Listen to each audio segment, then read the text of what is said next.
Now there's one more bit about saving that I want to talk to you about. Saving doesn't actually have to be to your hard drive. It could be other places. One of them is OneDrive. OneDrive is one of those web-based cloud file storage systems. This one happens to be owned by Microsoft. If I was to click on Save as OneDrive, then I can store my documents in here.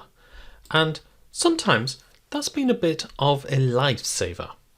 I do like to have copies of really important files on the web using cloud-based file storage. Not personal sensitive files though, because it means that if, for instance, my computer gets stolen, then I have a copy of these very important files on the cloud. It's a backup.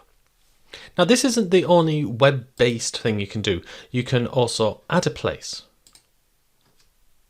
And depending on what is installed on your computer, you can add Office 365 SharePoint. You can add iCloud Drive integration. You can add Dropbox integration. And you have these options when certain programs, such as Dropbox, have already been installed on your computer.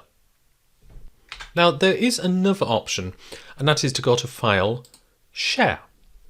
And here you can see that it's inviting me, Excel, it's inviting me to upload a copy of my workbook to OneDrive to share it. And there may be other options depending on what you've got installed on your computer. So this is how you can save documents to a remote web-based location.